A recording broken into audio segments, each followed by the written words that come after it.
नमस्कार, आदाब, जय भीम, सत श्री अकाल। मैं हूँ माजिद सिद्दीकी और आप देख रहे हैं फोकस हिंदुस्तान न्यूज़ चैनल। आज की ख़ास खबरें सब्सक्राइब करें, लाइक करें, शेयर करें। फिर आऊँगा एक ताज़ा खबर को लेकर माजिद सिद्दीकी।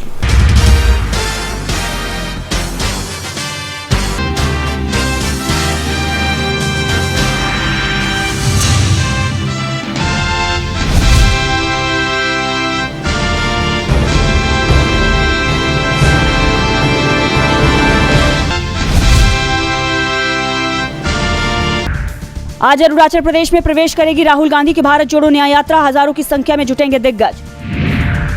सपा रालोद गठबंधन में मजबूती। आरएलडी के खाते में यूपी की महत्वपूर्ण सीट। पश्चिम यूपी में बीजेपी की चुनौती बढ़ा सकता है गठजोड़। फिर धार्मिक कार्ड खेलने की तैयारी में पीएम मोदी। आज पीएम श्री रंगनाथ स्वामी मंदिर जाएंगे। प्रमुख मंदिरों में करेंगे दर्शन। हरियाणा की सियासत फिर गरमाएगी। आज बीजेपी में शामिल होंगे अशोक तंवर। आम आदमी पार्टी का छोड़ा साथ। सीएम हेमंत सोरेन 20 जनवरी को दर्ज कराएंगे बयान। ईडी के 8वें समन का दिया जवाब। जमीन से जुड़े मामले में होगी पूछताछ। आज से पैदल भी अयोध्या की तरफ नहीं जा सकेंगे राहगीर। रामनगरी की तरफ जाने वाली सीमाओं पर सुरक्षाकर्मी तैनात। आज छत्तीसगढ़ का दौरा करेंगे उपराष्ट्रपति जगदीप धनखड़। प्रबोधन कार्यक्रम में होंगे शामिल। नीतीश कुमार के खास विधायक ने दे डाली चेतावनी। मुख्यमंत्री जी अब मत पलटिएगा। एडवोकेट एसोसिएशन का सीएम सिद्धारमैया को पत्र। कहा 22 जनवरी को छुट्टी घोषित करें। उत्तर भारत में और भी बढ़ेगी ठंड। हिमाचल उत्तराखंड में येलो अलर्ट जारी। बेगुनाह बच्चे और महिलाएं बन रहे युद्ध का शिकार। हर घंटे में जा रही 2 माताओं की जान। यूएन की डरा देने वाली रिपोर्ट। चीन में बड़ा हादसा। स्कूल हॉस्टल में भीषण आग लगने से 13 की मौत, कई घायल। हाउती विद्रोहियों पर अमेरिका का बड़ा हमला। 3 एंटी शिप मिसाइलों को किया नष्ट। हाउस ऑफ कॉमन्स के भीतर का राममय हुआ माहौल। जय श्री राम के जयकारों से गूंज उठी ब्रिटिश संसद। लैंगिक समानता और बराबरी के लिए भारत ने बनाया वैश्विक गठबंधन। डब्ल्यूईएफ के संस्थापक श्राप का पहल को पूरा समर्थन। प्राण प्रतिष्ठा समारोह के मौके पर रिलायंस ने किया छुट्टी का ऐलान। 22 जनवरी को बंद रहेंगे सभी ऑफिस। अमेजन को श्री राम मंदिर अयोध्या प्रसाद के नाम से धोखाधड़ी पर मिला नोटिस। 7 दिनों में मांगा गया जवाब। प्राण प्रतिष्ठा के दिन शेयर मार्केट में भी होगी आधे दिन की छुट्टी। दोपहर 2:30 बजे के बाद खुलेगा बाजार। रेल यात्रियों के लिए जरूरी खबर। आज कोहरे की वजह से करीब 77 गाड़ियां रद्द। कई ट्रेनों का बदला गया रूट। जियो ट्रू 5G से जुड़े 9 करोड़ से अधिक ग्राहक। नेटवर्क का डाटा खपत बढ़कर 38.1 अरब GB पहुंचा। हमारे देश में कई लोग मोटापे के शिकार हैं और इसी मोटापे के कारण हमारे शरीर में कई तरीके की परेशानियां होने लगती हैं। जब परेशानियां बढ़ने लगती हैं तो लोग मोटापा कम करने के लिए उपाय खोजने लगते हैं। तो आइए हम आपको ऐसे प्रोडक्ट के बारे में बताते हैं जिससे आप अपना वेट लॉस कर सकते हैं और इससे आपको कोई साइड इफ़ेक्ट भी नहीं होगा। पहला है वेस्टीज वैस्लिम कैप्सूल। दूसरा है वेस्टीज वैस्लिम शेक। तीसरा है वेस्टीज प्रोटीन पाउडर और चौथा है वेस्टीज वैस्लिम टी और पांचवा वेस्टीज फ्लेक्स ऑयल।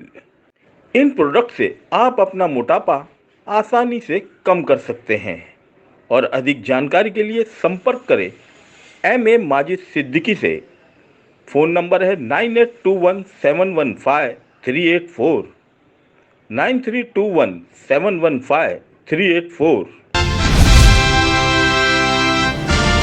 महाराष्ट्र में जब जब मराठा आरक्षण की आग सुलगती नजर आई है तब तब सरकार हिलती नजर आई है। एक बार फिर शिंदे सरकार के सामने संकट के बादल गहराने लगे हैं क्योंकि मराठा आरक्षण को लेकर आवाज फिर बुलंद हुई है।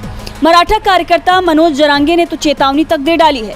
मराठा आंदोलन के नेता मनोज जरांगे पाटिल आज जालना से मुंबई तक विरोध मार्च करेंगे। जरांगे मराठा आरक्षण की मांग कर रहे हैं। उनका कहना है कि महाराष्ट्र सरकार मराठाओं को मूर्ख बना रही है। उसने हमें आरक्षण देने को कहा था लेकिन आज तक अपना वादा पूरा नहीं किया। इससे पहले 25 अक्टूबर 2023 को मनोज जरांगे ने जालना जिले के अंतरवाली सराटी गांव में भूख हड़ताल शुरू की थी। उनकी मांग थी कि मराठा समुदाय को ओबीसी का दर्जा देकर आरक्षण दिया जाए। उस वक्त 9 दिनों में आंदोलन से जुड़े 28 लोगों ने अपनी जान गंवा दी थी। इससे पहले जरांगे ने ये बयान दिया था कि महाराष्ट्र सरकार ने मराठा समुदाय को अस्थायी आरक्षण देने का वादा किया है। उन्होंने इसके लिए कुछ समय मांगा है। हम सबकी दिवाली मीठी बनाने के लिए सरकार को समय देंगे। अगर सरकार तय समय में आरक्षण नहीं देगी तो 2024 में हम फिर से मुंबई में आंदोलन करेंगे। अब आपको बता दें कि महाराष्ट्र में सीएम एकनाथ शिंदे की अध्यक्षता में 1 नवंबर 2023 को सर्वदलीय बैठक में सभी दलों ने सहमति जताई कि मराठा समुदाय को आरक्षण मिलना ही चाहिए। इस बैठक में शरद पवार समेत 32 पार्टियों के नेता शामिल हुए थे। बैठक के बाद सीएम शिंदे ने कहा था कि ये निर्णय लिया गया है कि आरक्षण कानून के दायरे में है और अन्य समुदाय के साथ अन्याय किए बिना होना चाहिए। आरक्षण के लिए अनशन पर बैठे मनोज जरांगे से अपील की थी कि वो अनशन खत्म करें, हिंसा ठीक नहीं है, जिसके बाद मनोज जरांगे ने अनशन खत्म कर दिया था। लेकिन अब तक मनोज की मांग शिंदे सरकार ने पूरी नहीं की है और अब एक बार फिर मराठा आरक्षण को लेकर आंदोलन की तैयारी तेज हो गई है। अब आपको ये भी बता दें कि महाराष्ट्र में मराठाओं की आबादी 30 से 33% है। महाराष्ट्र की 48 लोकसभा सीटों में से 20 से 22 सीटें और विधानसभा की 288 सीटों में से 80 से 85 सीटों पर मराठा वोट निर्णायक माना जाता है। साल 1960 में महाराष्ट्र के गठन के बाद से अब तक यानी साल 2024 तक 20 से 12 मुख्यमंत्री मराठा समुदाय से ही हैं। मौजूदा सीएम एकनाथ शिंदे भी मराठा समुदाय से हैं। दूसरी तरफ राज्य में ओबीसी समुदाय भी 40% है। अब देखना होगा कि सरकार चुनाव को देखते हुए क्या फैसला लेती है। पंजाब के मुख्यमंत्री भगवंत मान ने मोदी सरकार पर निशाना साधा है। भगवंत मान ने कहा कि भाजपा की केंद्र सरकार आम आदमी पार्टी के नेताओं को परिवर्तन निदेशालय के छापे के जरिए डराने की कोशिश कर रही है। एक मीडिया रिपोर्ट के मुताबिक दक्षिण गोवा के बेनोलिम निर्वाचन क्षेत्र में एक सार्वजनिक बैठक में बोलते हुए भगवंत मान ने कहा कि हम जानते हैं कि काम की राजनीति कैसे करनी है। वो यानी बीजेपी की केंद्र सरकार गिरफ्तारी की धमकी देकर या परिवर्तन निदेशालय का समन भेजकर हमें डराते हैं। ईडी वाले हमें आकर ये कहते हैं कि हम क्या करें, कोई सबूत तो नहीं है हमारे पास, बस आना पड़ता है, बॉस का हुक्म है। मैंने उनसे कहा कि आप ले लीजिए, आप हमारे घर से भी जो पाओगे हम उसे 50-50 बांट लेंगे।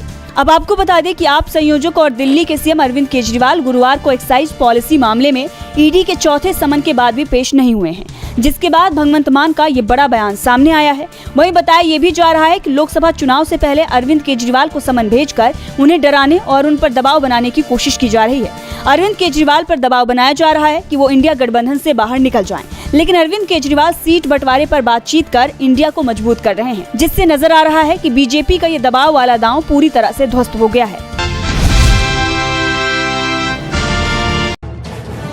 कांग्रेस की भारत जोड़ो न्याय यात्रा शुक्रवार को दूसरे दिन असम से होकर गुजरी।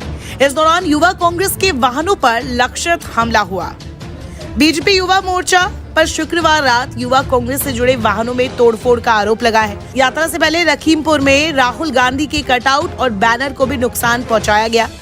कांग्रेस पुलिस में शिकायत दर्ज कराने और बीजेपी से जुड़े उपद्रवियों की गिरफ्तारी की मांग करने की योजना बना रही है। कांग्रेस ने सोशल मीडिया प्लेटफॉर्म एक्स पर खुद इस घटना का वीडियो शेयर किया है और लिखा है, असम के लखीमपुर में भारत जोड़ो न्याय यात्रा के काफिले पर बीजेपी के गुंडों ने हमला कर दिया।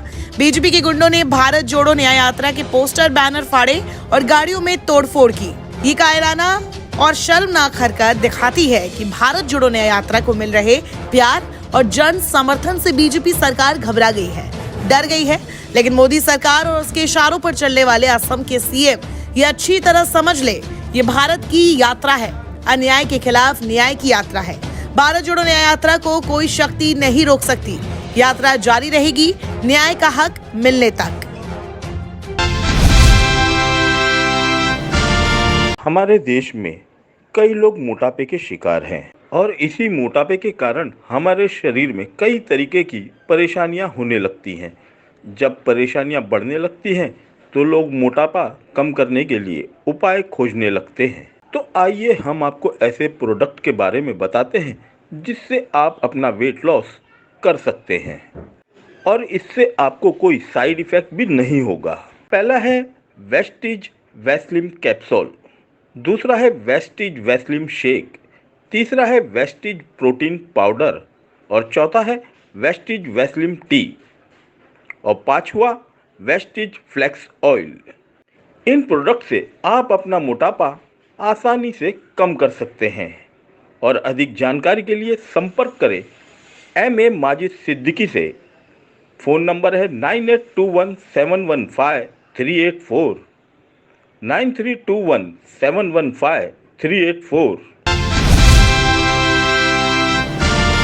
उत्तर प्रदेश में सपा और आरएलडी के बीच सीट बंटवारा हो गया है। सीट बंटवारे का ऐलान कांग्रेस के साथ अंतिम दौर की चर्चा के बाद किया जाएगा, लेकिन अखिलेश और जयंत के बीच जरूर बात बन गई है। सपा प्रमुख अखिलेश यादव ने सोशल मीडिया प्लेटफॉर्म एक्स पर जयंत चौधरी के साथ मुलाकात की तस्वीरें शेयर की हैं और लिखा है कि राष्ट्रीय लोकदल और सपा के गठबंधन की सभी को बधाई, जीत के लिए सभी एकजुट हो जाएं, जुट जाएं। अखिलेश ने सीटों की संख्या का तो खुलासा नहीं किया, लेकिन दावा ये किया जा रहा है कि जयंत चौधरी के साथ 7 सीटों पर बात बन गई है। दरअसल अखिलेश ने जयंत से सीटों पर दावेदारी के साथ दावेदार का नाम भी बताने को कहा था। जयंत चौधरी अखिलेश यादव से मिले तो उन्होंने 9 सीटों पर दावेदारी जताई, जिसमें बागपत, मथुरा, मुजफ्फरनगर, बिजनौर, मेरठ, अमरोहा, कैराना, फतेहपुर सीकरी और अलीगढ़ की सीट शामिल है।